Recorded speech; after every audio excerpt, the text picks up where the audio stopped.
Hello dear aspirants, welcome to Vivasman educational foundation. तो जैसा कि हमारा एसएससी प्रैक्टिस सेट चल रहा था, आज की क्लास में हम करने वाले हैं सेट 3 और ऑलमोस्ट हम लोग अराउंड 20 क्वेश्चंस करने वाले हैं। तो चलिए let's start with our first question. Question number 1, select the most appropriate synonym of the underlined word. आपका अंडरलाइन वर्ड है this. Okay, this is the underlined word which is benevolent. Select the most appropriate synonym. आपको क्या ढूंढना है? आपको ढूंढना है synonym of benevolent. Benevolent, देखो ये ऐसा word है ना जो आपको अच्छे से याद हो जाएगा। कैसे? Ben और born. Ben, born. ये दो ऐसे रूट वर्ड होते हैं, Ben, born. ऐसे रूट वर्ड है जो एक पॉजिटिव वर्ड को रिलेट करता है। कोई भी वर्ड जो पॉजिटिव है उसके लिए बेन, बॉर्न स्टार्टिंग में आपको देखने को मिलता है। जैसे bona fide, benevolent which means kind, gentle. ठीक है, तो जो भी चीज अच्छी चीज है, पॉजिटिव वर्ड है, उसके लिए हमेशा बेन, बॉर्न रूट वर्ड का इस्तेमाल किया जा सकता है। तो यहां पे वर्ड है बेनेवोलेंट। तो अगर आपको ये रूट वर्ड दिखा बेन, तो आपको शायद पूरा पढ़ने की जरूरत भी नहीं है, इसीलिए ये बस याद करके रखना है। जो भी वर्ड में आपका स्टार्टिंग में बेन या फिर बॉर्न लिखा होगा, ये एक पॉजिटिव वर्ड होगा। यहां पे लिखा है बेन, बॉर्न, यानी क्या होगा? Positive word, kind, gentle. Okay, तो यहाँ पे बेनेवोलेंट। अब देखते हैं, यहां से मुझे पॉजिटिव वर्ड चाहिए। पॉजिटिव वर्ड कौन सा है यहाँ पे? Generous is a positive word. Somber. Now, what do you mean by somber? Somber means very dull, थका हुआ, lazy, tedious, tenuous. उसे हम क्या बोलते हैं? उसे बोलते हैं हम लोग somber, means dull, which is a negative word, right? But we need a positive word. एक तो positive हमें मिला, numb. अब numb क्या होता है? numb का मतलब है कहीं पे अगर हमें चोट लग गई, जोर से अगर हमें कहीं चोट लग गया है, तो वो जो जगह होता है वो क्या हो जाता है? वो नम हो जाता है। We can not feel anything. वो पोर्शन में हमें कुछ फील नहीं कर पाते हैं, उसे क्या बोलते हैं? नम हो जाना। सो ये भी क्या हुआ? नेगेटिव वर्ड हुआ। सोबर, आपने सुना होगा, सोबर, एलिगेंट, जेंटल, सोबर ऐसे बोला जाता है। किसी की कैरेक्टरिस्टिक्स के ऊपर बोल सकते हैं सोबर। तो यहाँ पर भी ये भी एक पॉजिटिव वर्ड है। बट अगर बात किया जाए, अब देखो ऑप्शंस में क्या है? दो है, दो आपके पास पॉजिटिव वर्ड आ गए। अब देखते हैं। The benevolent gesture of the rich merchant was appreciated by all. उसका जो गेस्चर था वो कैसा होगा?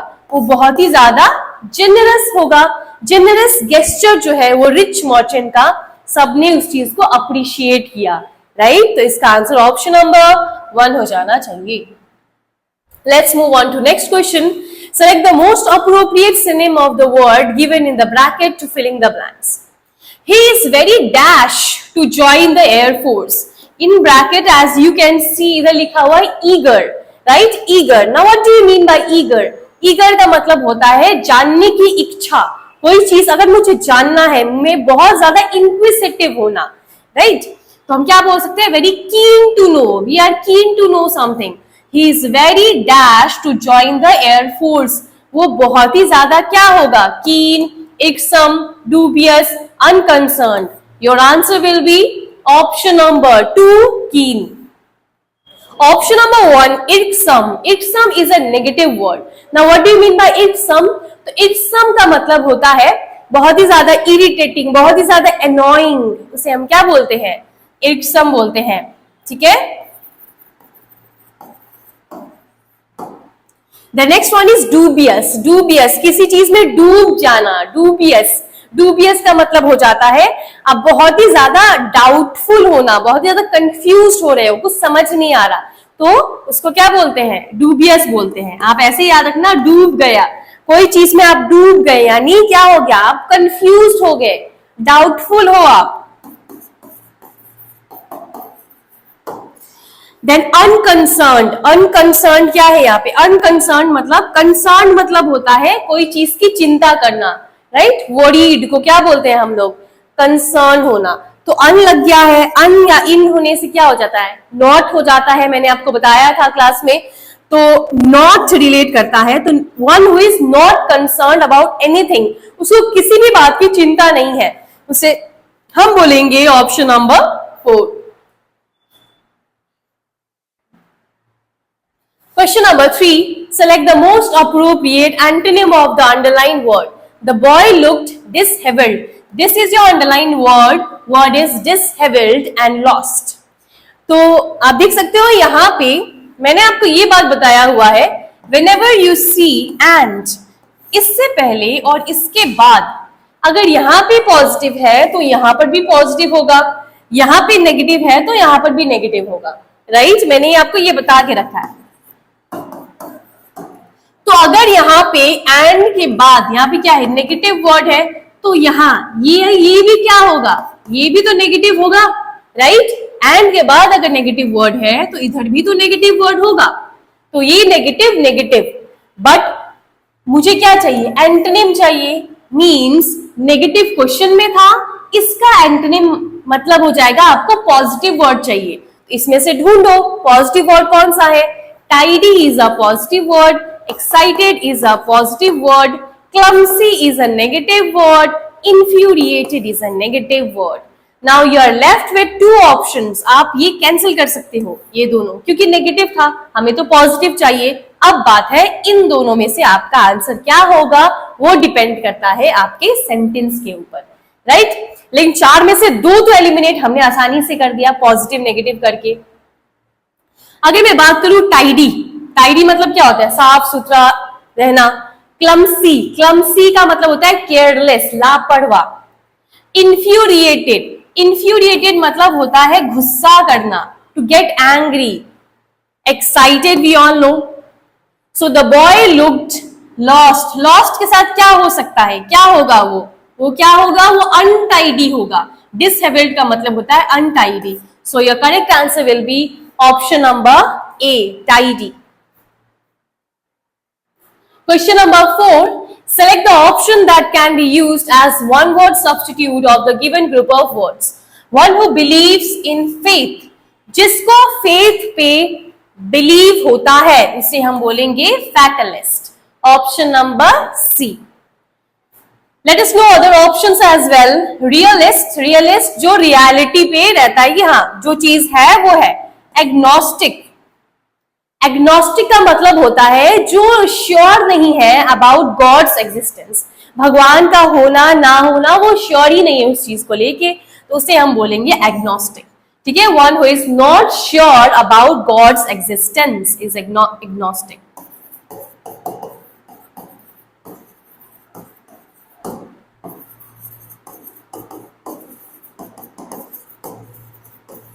Fine, next is omniscient.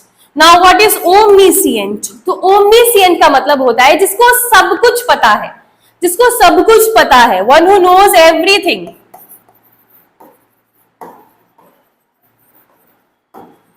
One who knows everything is known as omniscient.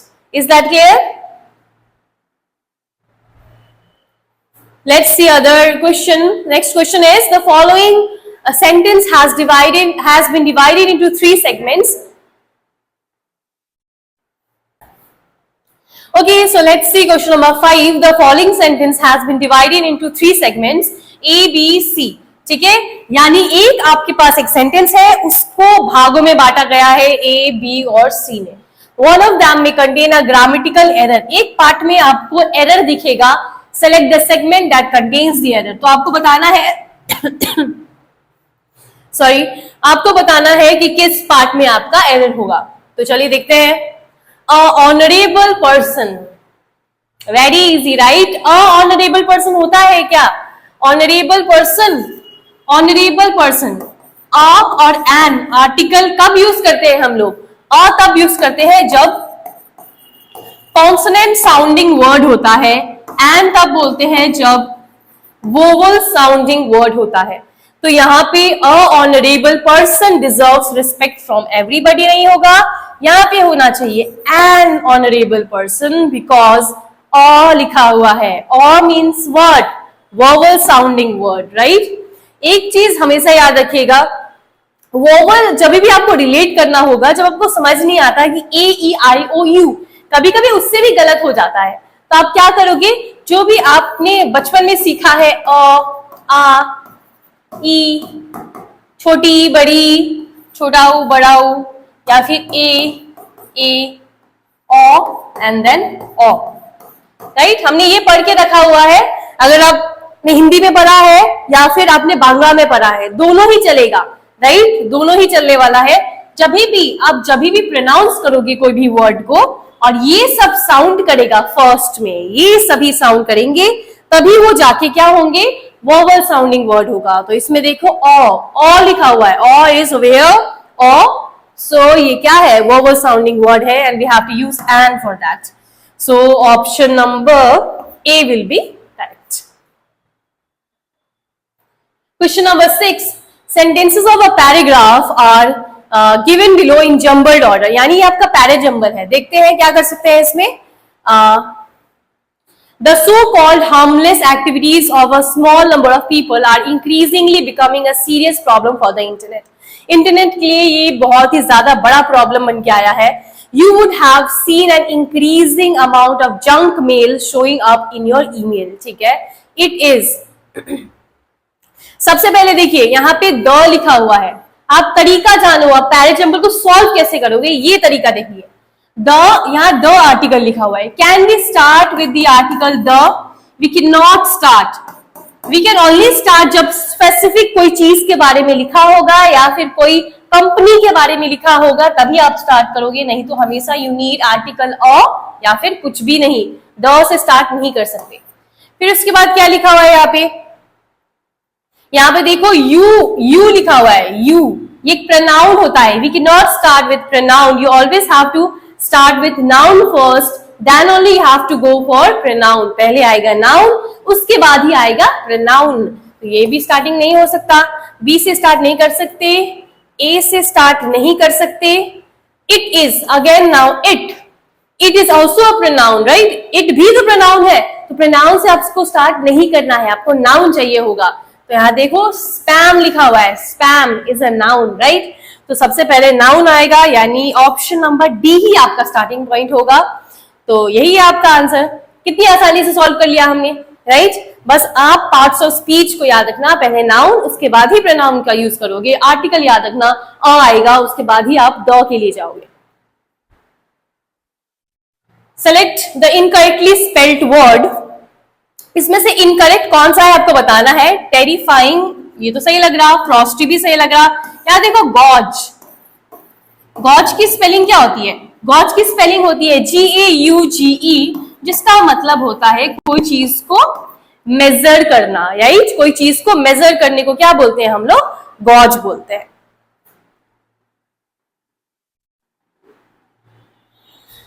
Select the most appropriate synonym of the underline word. अब यहाँ पे आपका अंडरलाइन वर्ड है mitigation, mitigation is underline word. इतना पढ़ने की हमें जरूरत नहीं है, ये आपको क्वेश्चन ऐसे दिया जाता है एसएससी में ताकि आपका टाइम लगे और आप पीछे हटो, लेकिन आपको पूरा पढ़ने की जरूरत नहीं है, आप डायरेक्ट मिटिगेशन के ऊपर आओ। मिटिगेशन का मतलब क्या होता है, मिटिगेशन का मतलब होता है कोई चीज को घटा देना, रिड्यूस करना, राइट, कम करना, घटा देना। तो राइज तो नहीं है, क्योर भी नहीं है, बैलेंस भी नहीं है, option number D will be correct, reduction, right, घटा देना कोई चीज को। Question number 9, select the most appropriate option to substitute the underlined word and make it meaningful. Okay, तो इसमें क्या करना है आपको, select the most appropriate option to substitute the underlined word, और आपका underlined word कौन सा होगा यहाँ पे, underlined word is your wave. The government has finally agreed to waive the entertainment tax on the movie. तो सरकार ने क्या किया, फाइनली वो लोग मान गए, जो भी एंटरटेनमेंट टैक्स लगा हुआ है मूवी के ऊपर, उससे छूट दिया जाए, राइट, छूट हो जाए उससे।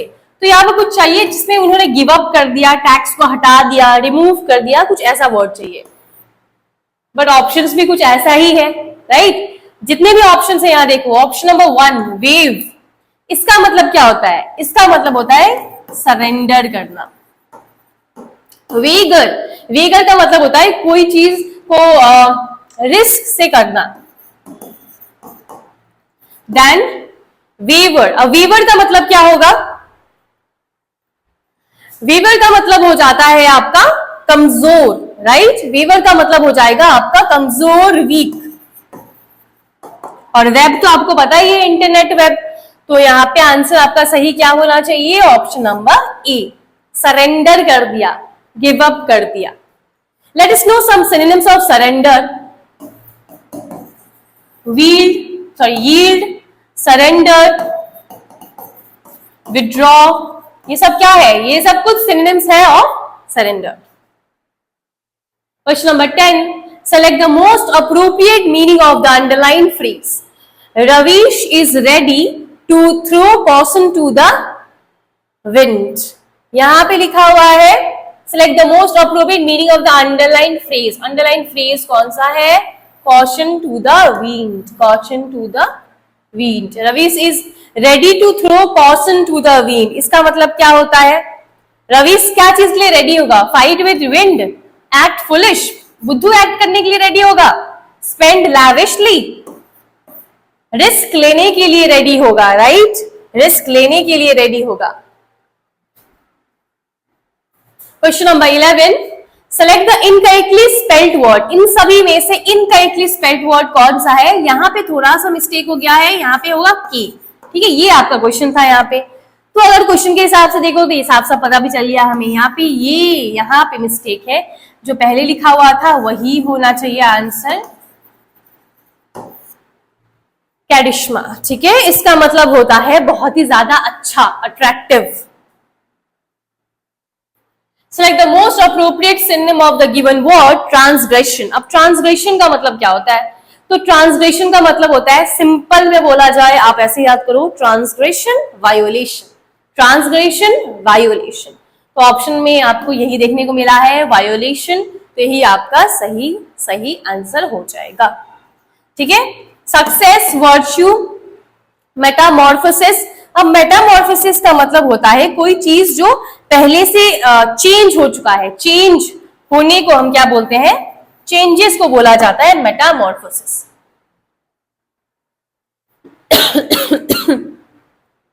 Select the option that can be used as one word substitute for the given group of words, causing or ending in death. Causing कुछ ऐसा चीज होता है जिसके वजह से एंड तो डेथ है। तो ग्रूसम, ग्रूसम का मतलब होता है ह्यूज। फॉस्टर, फॉस्टर का मतलब होता है एनहांस करना, इंक्रीज हो जाना, बढ़ना। फैटल सुना होगा आपने, फैटल का मतलब क्या होता है? फैटल मतलब होता है कोई चीज जो बहुत ही ज्यादा घातक है आपके लिए, बहुत ही ज्यादा डेंजरस है, जिसकी वजह से डेथ हो सकता है। तो फैटल ही आपका सही आंसर होगा। Grotesque, this is a word which SSC frequently पूछते हैं आपके एग्जामिनेशन में। आप देख सकते हो ग्रोटेस्क, ग्रोटेस्क का मतलब होता है बहुत ही ज्यादा अजीब, बहुत ही ज्यादा स्ट्रेंज, बहुत ही ज्यादा जो स्ट्रेंज होता है, उसके लिए हम क्या बोल सकते हैं? उसे बोलेंगे हम लोग grotesque. Fine, so your answer will be option number C. Select the most appropriate idiom that can substitute the underlined segment in the given sentence. Vinay missed his flight, but good luck came to him from bad circumstances as the flight crashed in the sea. Vinay missed his flight, but good luck came to him. किस्मत आ गई from bad circumstances as flight crashed in the sea. तो यहाँ पे क्या हो गया? सबको समझ में आ गया? एक बुरा सिचुएशन होने वाला था कि बच गए वो लोग, गुड लक हो गया। तो ऐसा हमें कुछ इडियम ढूंढना है जो बताई कि पहले बैड लक था फिर गुड लक हो गया। इट वॉज अ टिंकर्स कर्स, यहाँ पर तो कर्स क्या बोलते हैं उसे? कर्स को हम बोलते हैं श्रापित, है ना, वो बोला जाता है। तो ये तो नहीं होगा। It was counting his blessings, चलो आशीर्वाद, it was counting, it was blessing and a curse. आपने नहीं सुना होगा ये दोनों इडियम, राइट? इसका आंसर साफ साफ होना चाहिए, it was a blessing in disguise. मतलब एक बुरा सिचुएशन में अचानक से आपके पास एक अच्छा चीज आ गया। 15 number, sentences of a paragraph are given below in jumbled order, arrange. आपको यहां पर भी क्या करना है? आपको अरेंज करना है।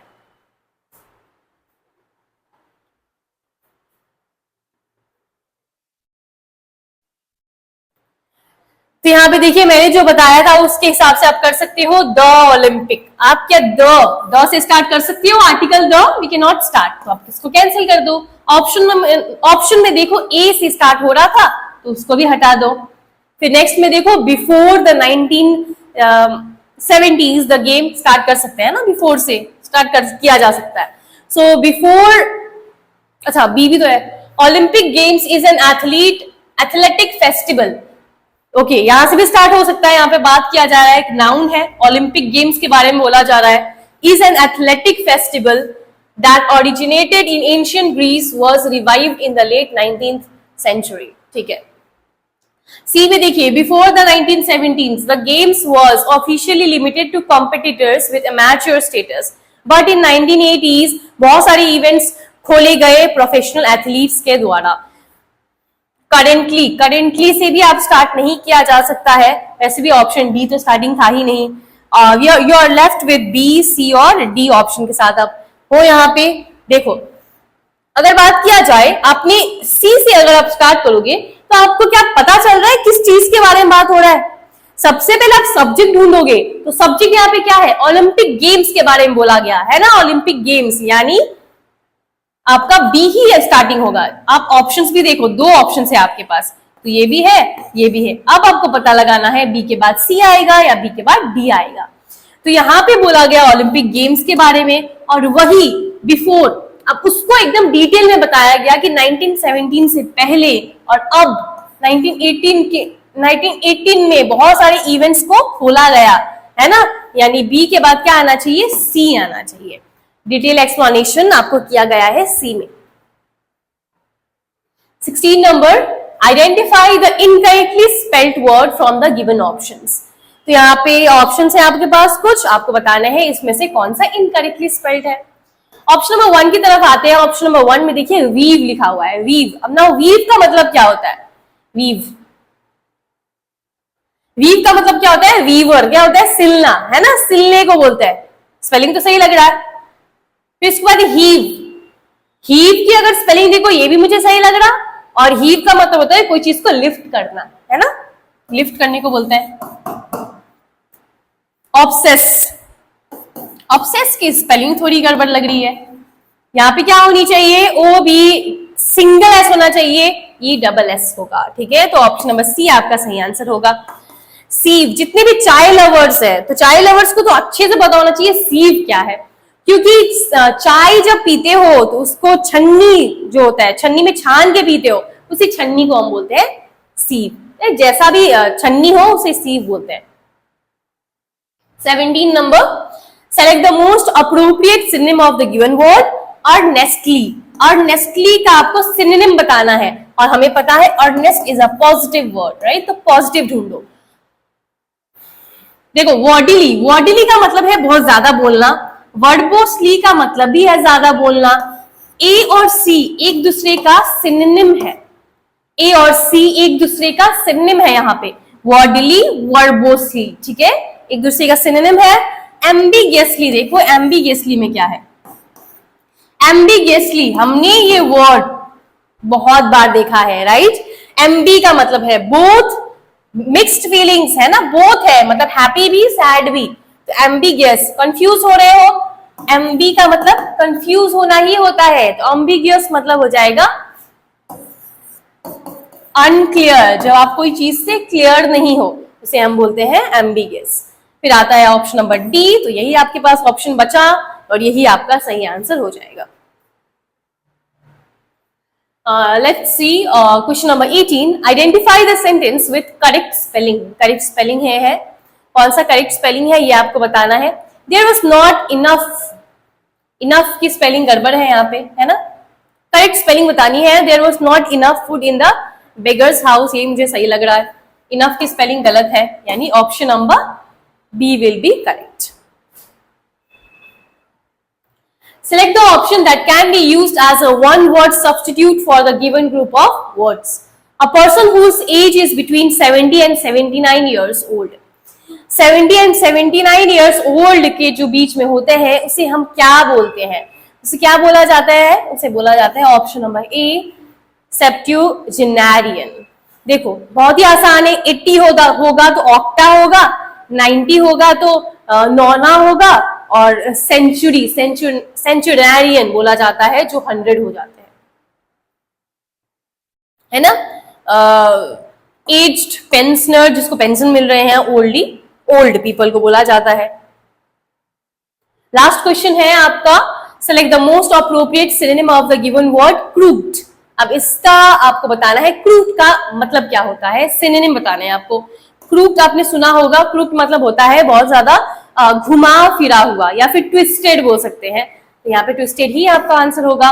Option number C will be your correct answer, admirable, taken, toasted. ठीक है, बाकी सारे ऑप्शन आप फैमिलियर हो ये सभी वर्ड्स के साथ, ठीक है। Okay, so that's all for today. आज हमने टोटल 20 क्वेश्चंस करे, और होप हमने बहुत कुछ जाने भी। थोड़ा अगर आपको बहुत स्लो लग रहा होगा तो आप शायद बिगिनर होगे, आपको बहुत स्पीड लग रहा होगा तो बहुत स्पीड तो थे नहीं हम, बीच में चल रहे हैं हम लोग, क्योंकि हम ये प्रैक्टिस सेट कर रहे हैं। प्रैक्टिस सेट मतलब आपने ये पढ़ा हुआ है, आपको रिवाइज हो रहा है, ये रिवाइज क्लास करने रखते हैं, राइट। प्रैक्टिस सेशन है ये। तो और भी ऐसे कुछ क्वेश्चंस लेके आएंगे, और हमारा जो नेक्स्ट सेट होगा, सेट 4, जल्दी हम वापस लेके आएंगे। Okay, so thank you. Thank you for learning with Vivas One Educational Foundation. For contents like this, follow us on Facebook and Instagram today.